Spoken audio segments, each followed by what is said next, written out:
So today's theme in your 12-day challenge is nourish. Yes, nourishing your fertility is more delicious than you might think, and I'm going to show you how in this video. So as you can see, I'm just wearing my apron, and I'm actually in the middle of doing some baking, and my husband and I are doing kind of our work from home day today, so we're both home. And I decided, I just kind of on a whim felt like making some cookies, and I haven't done that in a long time, but I thought it would be perfect opportunity to discuss with you how having treats also can be nourishing for your fertility and for your health in general, and how I work treats into my natural fertility diet, and how this can be perfectly supported by all of the amazing research that's going into how you can support your fertility with your food choices. And this is an area of passion for me, so I'm always open to questions. But in this video, I want to give you basically the three major mistakes that people make when they're trying to create a fertility diet and how to avoid them simply and starting right away. I'm going to show you some easy substitutions that you can make to Fertilify or Healthify your classic treats or your favorite recipes so that you can still enjoy them and know that you are supporting your fertility and your health goals as you go along. And also just to show you that living a fertile lifestyle and a festive one and a happy one and a fearless one isn't about creating rules and restrictions around your food. So I want to actually help you gain freedom with your food through this video, because it will support your fertility, but it's also going to support you and your life, because we need to eat, and eating and enjoying food is part of living an abundant life. So let's jump into it. The sort of top three mistakes that I see my clients making when it comes to their fertility diet are number three, skipping breakfast. And I'm going to count them down with you. So consider breakfast mandatory. If we're going to make one rule about the fertility diet, you have to eat breakfast. And the reason is that eating breakfast is the fastest way to start balancing your hormones. When you start your day and you haven't eaten, you haven't fueled your body properly, guess what? Your adrenal glands go into haywire mode. They go into red alert, i.e. stress mode.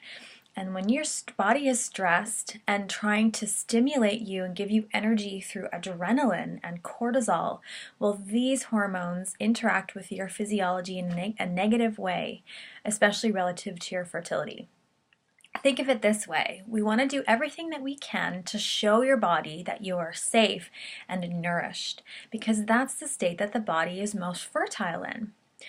If you think about our ancestors and the kind of conditions that they lived in and survived and passed on their genetic material to us so that we could be here today, well, that's because they were able to survive a world that was much more threatening, because they had an active stress response. And so today, our stress response is probably, it could be higher than it really needs to be, because most of us aren't in life-threatening conditions, thank God. But if we're waking up our stress response every day, first thing in the morning, and we're not supporting our body to say, hey, you're safe and nourished, there's food here, we're not in a famine, we're not running away from a threat, or being hunted, or going through some kind of chronic disease state, then the body's going to be receptive to pregnancy. It's like two different departments of the nervous system could be turned on, only one at a time. We have the fight or flight response type of the nervous system, and we have the rest, digest, and procreate nervous system.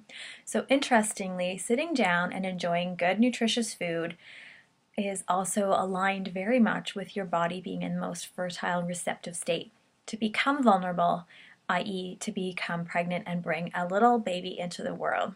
So we want to start teaching your body to be hormonally receptive through your daily nourishment.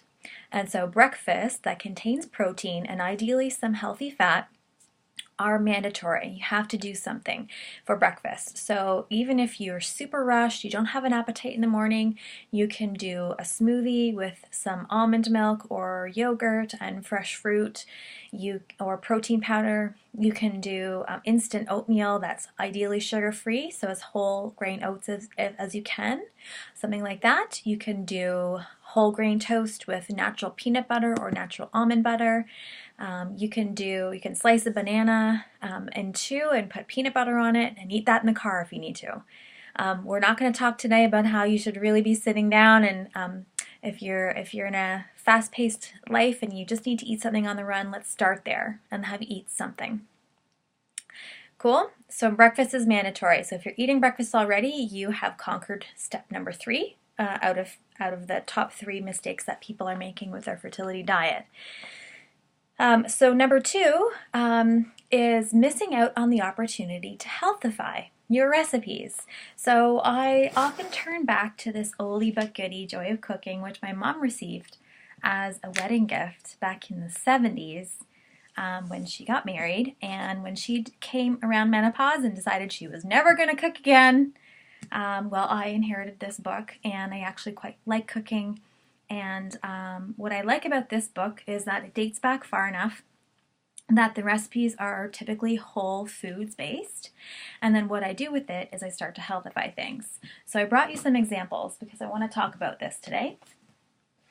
As I promised that I would share with you how you can still have treats even though you're eating an optimally fertile diet.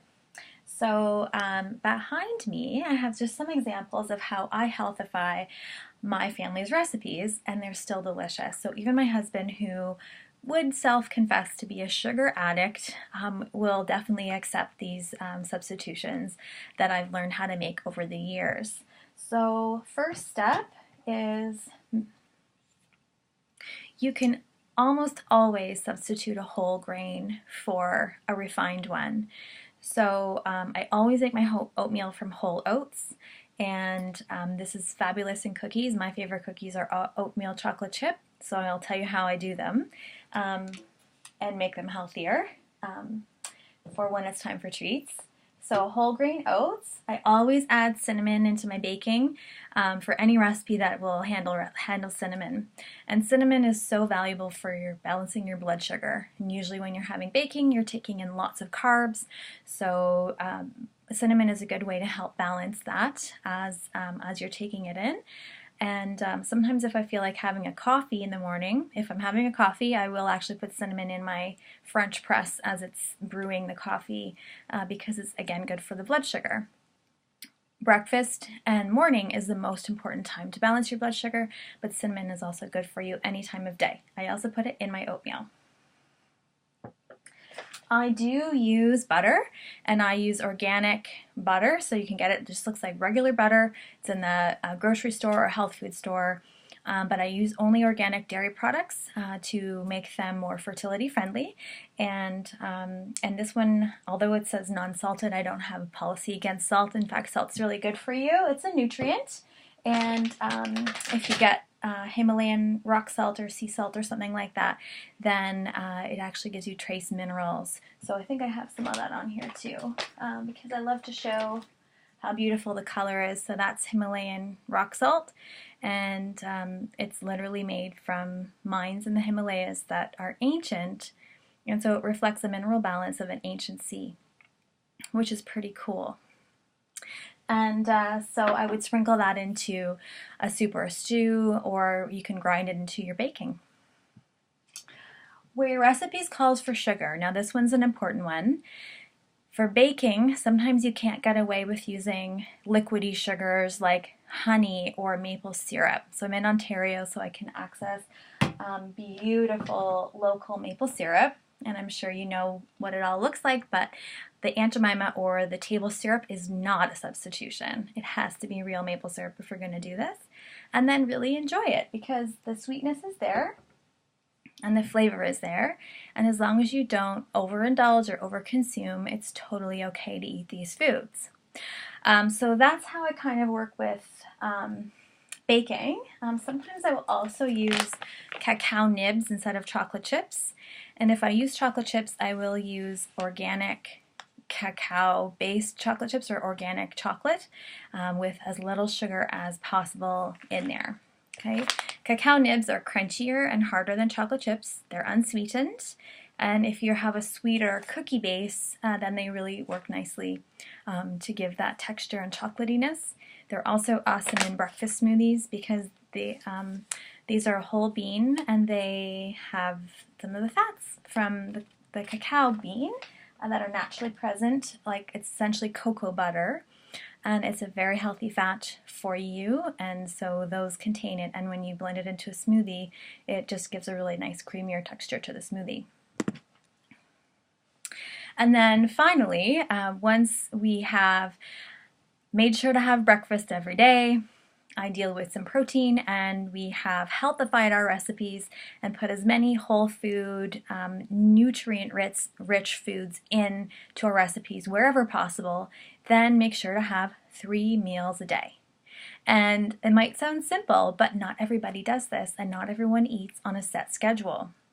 When you eat approximately every 5 hours, a real meal with protein, fat, carbohydrate, and vegetables or antioxidants in your meal, your body will say, okay, great, it looks like we have no famine, we have very little stress here, it looks like we have all the nutrients that we need, and so we can be a little less conservative with our nutrition, so we don't have to save everything that we take in, i.e. build fat faster.